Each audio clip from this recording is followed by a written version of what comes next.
Olá, meu nome é Kelly, eu sou professora de Biologia do programa Universidade para Todos. E hoje nós vamos dar continuidade à nossa série de vídeos sobre revisão do Enem. Então, a gente iniciou no vídeo passado, né? Como eu falei com vocês, a gente vai resolver algumas questões, né, dos Enems passados e também dar uma pincelada, falar um pouco sobre o assunto, já que nós já estamos no mês da prova do Enem, ok?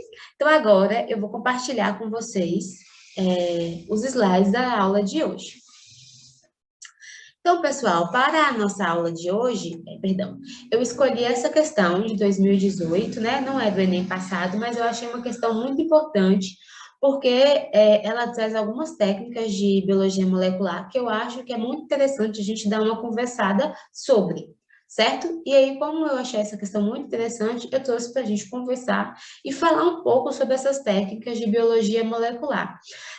O Enem, né, como eu tenho certeza que vocês já perceberam, ele é uma prova muito multidisciplinar, né? Você precisa ter um bom embasamento, não só em biologia, quando você vai fazer na biologia básica, né? Quando você vai fazer as questões, mas você também precisa estar, assim, antenado nas atualidades, no que o pessoal tem usado de técnicas. Então, eu acho legal a gente trazer isso, né? Eu trazer para vocês essa questão para a gente conversar um pouco sobre isso. Então, vamos entender, né, essa questão, e aí, ao longo do vídeo, eu vou falando para vocês um pouco sobre as técnicas que a gente usa, né, que a gente precisa ter conhecimento para responder uma questão dessa. Então, a questão diz o seguinte: considere um fragmento ambiental, uma árvore matriz com frutos, né, chamada de M, e outras 5 que produziram flores e são apenas doadoras de pólen. Então, a gente tem, né, uma árvore matriz com frutos e outras 5 que são as doadoras de pólen, que é a DP1, DP2, DP3, DP4, DP5. Foi excluída a capacidade de autopolinização das árvores, ou seja, né, essa árvore M, ela não se autopoliniza, do mesmo jeito que a DP1, DP2, DP3, DP4, DP5, elas não se autopolinizam, então uma tem que polinizar a outra. O genótipo da matriz da semente S1 e das prováveis fontes de pólen foram obtidos a partir da análise de dois locos, o loco A e o loco B, de marcadores de DNA conforme a figura. Então, a gente tem aqui, né, a matriz, a gente tem certeza, né, que afinal o fruto veio dela, e aí essa semente S1 que veio dessa matriz. E aí não se sabe qual foi a árvore polinizadora, a DP1, a DP2, a DP3, a DP4 ou a DP5. E aí, desculpa pelo barulho. E aí, para descobrir qual foi, né, dessas 5 possibilidades, a árvore que polinizou a matriz, eles estudaram dois locos, o loco A e o loco B. Aí ele quer saber o seguinte: a progênie S1, ela recebeu o pólen de qual doadora? E aí, para a gente entender, né, essa questão, como eu falei para vocês, é necessário que a gente entenda algumas técnicas de biologia molecular. Então, a primeira coisa que a gente precisa entender é como que são feitas essas bandas, ok? Então, se a gente pensar lá no primeiro vídeo, no primeiro, no segundo mais ou menos, dessa série de vídeos sobre genética, a gente aprendeu sobre duplicação, pena pelo barulho. Duplicação. E aí, o que acontece na duplicação, né, do DNA? A gente tem uma fita de DNA da célula mãe, e essa fita de DNA, né, ela vai primeiro ser duplicada. Então, a célula vai se preparar, né, para a sua divisão, e uma das etapas do preparo da divisão celular é a duplicação do DNA. E como que ocorre a duplicação desse DNA? Então, acontece em algumas etapas e existem algumas enzimas envolvidas. Então, nós temos a dupla fita de DNA. Essa dupla fita de DNA, ela vai servir como molde, né, já que a duplicação ela é semiconservativa. E aí nós vamos ter, né, a helicase, né, quebrando as pontes de hidrogênio entre as bases. A helicase quebra essas pontes de hidrogênio e aí essa fita, né, que ela está enovelada, que ela está em uma dupla fita, ela vai ser aberta, então, né? E essas duas fitas vão ficar livres para o processo. E aí, para isso, é formada uma forquilha, né, um espaço que é chamado de forquilha de replicação. E aí o que acontece? A helicase, né, após abrir essa fita, né, e deixar livre as fitas moldes para o processo, nós vamos ter algumas proteínas que não estão representadas nessa figura, mas as proteínas elas seguram essa fita, e a topoisomerase também faz com que diminua a tensão, né, no resto da fita. Então, tudo isso é importante para que a fita de DNA ela consiga permanecer intacta após o processo de duplicação. E aí, uma proteína, né, uma enzima chamada de primase, ela vai construir um pequeno pedaço, uma pequena sequência chamada de primer. Por quê? Porque a DNA polimerase, que é a enzima, né, que faz o alongamento, que faz a duplicação, que encaixa as novas bases, ela não consegue começar do zero. E isso é muito importante. Então, a primase vem, cria esse pequeno pedaço, né, essa pequena sequência que é chamada de RNA iniciador ou primer, e a partir dessa primeira sequência, aqui no início, a RNA polimerase vai vir, então, encaixando, certo? As bases correspondentes à fita molde. Então, a gente sabe, né? Se aqui tiver uma guanidina, vai ser encaixada, então, uma citosina. Se aqui tiver uma adenina, vai ser encaixada, então, uma timina. E assim sucessivamente, certo? Já que uma complementa a outra, é assim que é feita a duplicação do DNA. Ok? Então, essas etapas, elas são importantes na duplicação. Eu não vou explicar toda a etapa aqui, porque eu já falei para vocês no vídeo anterior, só para a gente dar uma relembrada. Então, essa duplicação, ela pode ser imitada, ela pode ser replicada a partir de uma técnica de laboratório chamada de PCR. O PCR nada mais é do que uma reação em cadeia da polimerase. Então, a gente vai pegar uma fita, né, uma sequência de interesse, e essa sequência vai ser duplicada, duplicada, duplicada, duplicada várias e várias vezes, por isso que é chamado de reação em cadeia. E aí, o que é necessário para que aconteça essa reação em cadeia? É necessário nucleotídeo, ok? Porque a gente acabou de ver na duplicação, né, que para criar uma nova fita, a gente precisa de nucleotídeo, a gente precisa de primer, que é justamente aquela sequência inicial, lembra que a primase faz? Então, você precisa daquela sequência, porque sem ela, a DNA polimerase, ela não consegue alongar a fita, ela não consegue criar a fita. Só que no laboratório, a gente não usa uma primase para que ela crie. A gente já pega o primer já construído, né, em outras empresas e tal, e coloca ali dentro da reação. A DNA polimerase, lógico, porque ela é a enzima, né, principal ali desse processo, e o magnésio. O magnésio é um cofator da polimerase. Sem o magnésio, a DNA polimerase ela não funciona. Então, é muito importante que haja magnésio dentro dessa reação. Então, tudo isso vai ser colocado dentro de um potinho, né, de um Eppendorf, e aí isso vai ser levado para uma máquina. E aí o que acontece? Essa máquina, ela vai alternar temperaturas. Então, cada ciclo, né, vão haver temperaturas ali importantes para o andamento desse processo. Então, a gente pega, né, o DNA de interesse, o DNA que vai ser estudado. Nesse caso, por exemplo, pega-se o DNA da semente S1, ou o DNA de qualquer indivíduo, espécie, enfim, que queira se estudar. E aí, esse DNA ele vai ser tratado, enfim, e ele vai ser colocado nessa amostra. Essa máquina, ela vai aumentar a temperatura. Quando se aumenta a temperatura, vai haver, então, a desnaturação do DNA. Vocês lembram que naquele primeiro slide que eu mostrei para vocês, né, quem corta, né, a fita que vai quebrando as pontes de hidrogênio, é a helicase. Aqui nesse processo a gente não tem helicase, como eu mostrei para vocês. Então, quem faz essa desnaturação, né, quem separa essas fitas, é o próprio aumento da temperatura. Então, quando aumenta a temperatura, há uma desnaturação, né, essas pontes de hidrogênio, elas vão ser quebradas, vamos dizer assim, né, desfeitas, e aí vai haver, então, a separação dessas duas fitas. A temperatura vai ser modificada novamente e o primer, então, aquela pequena sequência, ele vai se anelar. Aonde que esse primer vai se anelar? Ele vai se anelar na sua sequência de interesse. Então, vamos supor que você, né, conheça a sua sequência de interesse, isso é importante. Então, você conhece a sua sequência de interesse, você quer estudar o locus X. O locus X, ele tem lá uma sequência, ok?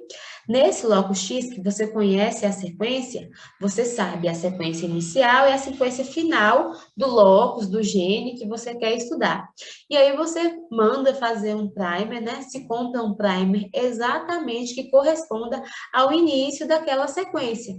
Então, esse primer, né, dentro de toda a fita de DNA ali, ele vai encontrar a sua sequência correspondente, né, que consequentemente corresponde ao seu gene de interesse, o seu locus, enfim, e ele vai se ligar. Após a ligação do primer nessa sequência de interesse, então esse primer ele precisa ser bem específico, a DNA polimerase, que foi adicionado nesse processo, vai começar a pegar ali os nucleotídeos que você também colocou nesse processo e vai começar, então, né, criar essa nova fita, né, que a gente chama de alongamento. E ela vai, então, começar a fazer essa nova fita, ok?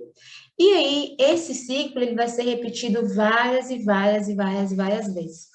Então, essa nova fita que foi formada, ela vai passar por um novo processo, né, por um novo aumento de temperatura, ela vai novamente se abrir e uma nova fita vai ser formada, tá vendo? Essa daqui, ela se abre nessa, e duas novas fitas vão ser formadas, a mesma coisa. Essa nova dupla fita aqui que foi formada, ela vai se abrir novamente no próximo ciclo, né, no aumento de temperatura, dando origem a duas fitas moldes. Essas fitas moldes vão sofrer todo o processo, dando origem para mais quatro, e assim sucessivamente. Então, esse ciclo ele vai acontecer várias e várias e várias e várias vezes. Por isso que é chamado de reação em cadeia da polimerase, ok? Então, no início, você tinha lá, vamos supor um exemplo, uma fita, né? Isso é difícil de acontecer. Vamos supor que você tinha uma. No final, você, sei lá, tem 100 mil, 200 mil, por causa desse processo, né? Aí vai depender da quantidade de ciclos e tal. Por causa desse processo que você repetiu várias e várias e várias vezes. E depois que se termina a PCR, a gente leva, então, para uma corrida no gel. Então, as amostras que passaram pela PCR, essas amostras, elas foram duplicadas e duplicadas e duplicadas várias e várias e várias vezes. E aí, o que acontece? Depois da duplicação, né, dessa fita de DNA, dessa sequência, não da fita inteira, da sequência, a gente vai colocar ela para correr em um gel. E aí, a gente deposita todas as nossas amostras e no primeiro poço, a gente vai depositar o que a gente chama de peso molecular. Por quê? Porque a depender do tamanho da sequência, essa sequência ela vai andar mais ou menos no gel. O que acontece? A gente pega esse gel, né? E aí, nesse aparato de eletroforese, esse gel vai estar ali, né? Submerso em um líquido, em uma substância, e o DNA que foi colocado nesse gel, ele é negativo, então o DNA é negativo. Como o DNA é negativo, vão ser colocadas voltagens. Então, vai ser colocada uma voltagem negativa aqui, nesse início, e nós vamos ter uma voltagem positiva no fim do gel, ok? Então, vai ter lá todo o aparato. Como o DNA ele é negativo, ele vai correr do polo negativo para o polo positivo, porque o polo positivo vai atrair esse DNA que é negativo, ok? E esse DNA ele vai começar a correr, então, por esse gel. O gel é como mesmo se fosse uma pista, né? Para poder conter o DNA, porque se o DNA ficaria ali em um líquido, a gente não teria como visualizar. Então, o gel ele serve para isso, para a gente conseguir visualizar, né? Para ter ali um lugar para ser aparado esse DNA. E aí ele vai começar a correr, né, do polo negativo para o polo positivo, que vai atrair esse DNA. E o que acontece? Quanto menor for essa sequência de interesse, mais ele vai correr. Quanto maior for essa sequência, mais pesado ele vai ser, mais lento, né? Esse conjunto de sequências que você duplicou várias vezes vai ser, e ele vai correr menos. Então, você vai saber mais ou menos aqui por esse peso molecular. Então, esse peso molecular, ele indica o tamanho do locus, e aí você vai saber se você está fazendo o experimento correto, né? Porque você conhece o locus, né? Você conhece aquela sequência, você conhece o tamanho, você conhece a sequência ali de nucleotídeos, então você sabe mais ou menos quantos pares de base tem. Então, tem 1.000 pares de base, 750, 500, e aí pelo peso você consegue comparar, ok? Pronto. Então, bora entender melhor aqui a nossa questão. Então, o que acontece? Nesse locus aqui, a gente vê o quê? Que esse locus é um locus que a gente chama de multialelo, né? São vários alelos, então ele é polialélico, porque a gente viu que nas leis de Mendel, né, eram 2 alelos para cada característica. A gente viu que existem algumas exceções, que é o caso desse loco.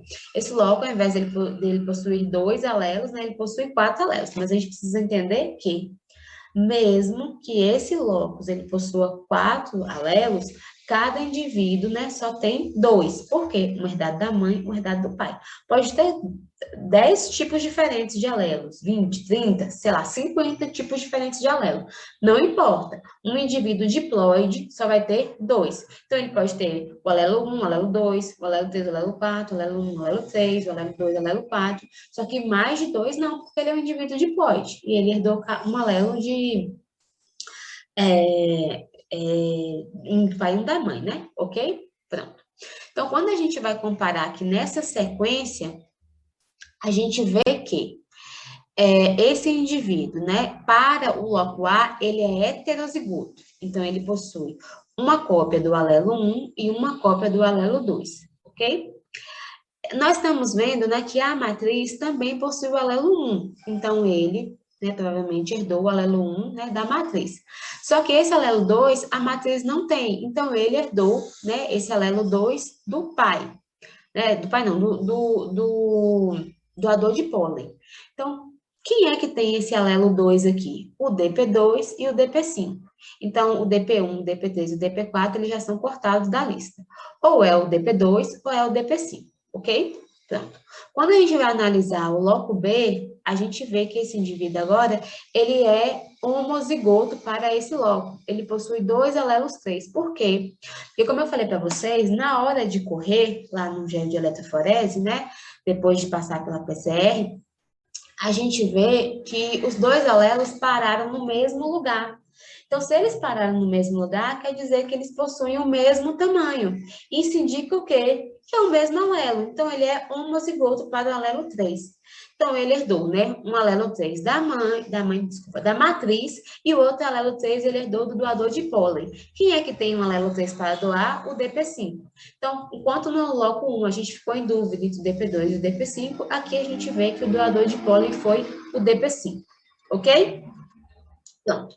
Uma coisa importante que eu quero falar para vocês, né, a gente já está no finalzinho, é que quando a gente fala em locus, a gente está falando da localização do gene. Então, a gente vê aqui, ó, que esse gene A, ele está localizado neste localzinho aqui. E este local onde se está o gene A é chamado de locus, né, ou loco. Isso é importante, porque nem sempre, como a gente viu lá, quer dizer que esse estudo, né, de paternidade ou forense, ele vai ser usado um gene que produz uma proteína. Às vezes vai ser usado apenas uma sequência repetitiva, algo do tipo. Aí, como tudo no DNA, ele tem a sua localização, e isso é importante, o DNA é como se fosse um mapa. E aí, quando a gente vai falar sobre a localização, né, aquele ponto específico, a gente chama de loco. É a mesma coisa que a gente, se a gente estivesse olhando um mapa ali, né? Um pontinho específico é um logo. É isso. E aí, né, a gente precisa lembrar que a gente tem um indivíduo diploide. Tem um cromossomo herdado do pai, um cromossomo herdado da mãe, e aí ele vai ter 2 alelos, né? Um alelo que ele herdou do pai e um alelo que ele herdou da mãe. A característica, o loco, o gene, enfim, ele pode ter vários alelos, mas um indivíduo diploide, ele só vai ter 2, um herdado do pai e um herdado da mãe. Ok? Um outro exemplo muito usado, né, esse tipo de técnica que eu falei para vocês, é a paternidade. Então, corre, né, várias amostras, com primers específicos para um loco, para um gene de interesse, E aí se compara a banda. Então, a gente tem aqui, né, uma mãe, um marido, um outro homem que não sabe, né, a paternidade dos filhos, e os dois filhos. E aí começa a se comparar. Então, a gente vê, né, que o filho 2 herdou essa primeira banda, né, esse é o primeiro alelo da mãe, o filho 2 do marido. A gente vê aqui de novo que ele herdou do marido e da mãe. Então, o filho 2 é filho do marido. Enquanto que o filho 1, a gente percebe aqui, ó, que essa banda, né, esse alelo aqui, não está presente nem no marido, nem na mãe. Então, ele herdou de quem? Do outro homem. Então, essa técnica é muito utilizada em paternidade. Um outro também é muito utilizado em forense. Então, a gente tem aqui, por exemplo, o suspeito A, o suspeito B e o suspeito C. E a amostra que foi retirada, né, do local de F, F de forense. E aí a gente percebe aqui, né, que tem um loco rosa, um loco azul e um loco verde. E aí, cada loco ele vai ter 2 alelos, ok? Um indivíduo diploide. Então, a gente percebe aqui, ó, que essa amostra F, né, olhando esse alelo, ele pode ser tanto do indivíduo B como do indivíduo A. Então, o suspeito C, ele já foi cortado. A gente percebe, né, que essa sequência aqui, esse alelo, sequência, enfim, também corresponde ao A e ao B. Aqui a gente vê, né, que também corresponde ao A e ao B, mas a gente já percebe que essa sequência desse loco verde, né, não está presente aqui. Então, a gente já cortou inicialmente o indivíduo C e isso aqui só confirma. Quando a gente chega aqui, a gente percebe, né, que esses locos aqui, do indivíduo A, eles também não estão presentes aqui. Então, quem sobrou? O indivíduo B. Então, a gente percebe, né, que o local onde esses alelos, né, até onde esses alelos correm, o peso, o tamanho dessa sequência desse alelo, corresponde do B com o F. Então, a gente vê, né, que segundo a amostra forense, o suspeito que corresponde à amostra que foi coletada no local é o suspeito B, ok? Então, pessoal, como a gente acabou de ver, né, é o doador 5, DP5, portanto, a resposta é a letra E, DP5, ok? Então, só algumas coisas aqui para terminar. A gente está falando de, né, uma sequência, essa sequência de DNA específica, por causa dos prêmios que reconhecem essa sequência. Apenas essa sequência, ela vai ser duplicada várias e várias e várias e várias vezes. Então, uma coisa que antes, né, era muito pequena, que eu não tinha como contar, agora eu tenho várias e várias e várias amostras, né, sequências daquilo ali, eu vou correr ela em um gel. E aí, esse gel, durante essa corrida, eu vou saber mais ou menos ali pelo tamanho. Então, os alelos, eles diferem de tamanho.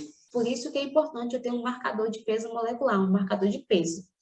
E aí, após o final da corrida, eu vou comparar, né, o peso, o tamanho, tamanho da sequência de cada alelo, e a partir daí eu posso comparar entre os suspeitos, né, que eu imagino que seja, e aquela amostra que eu tenho, ok?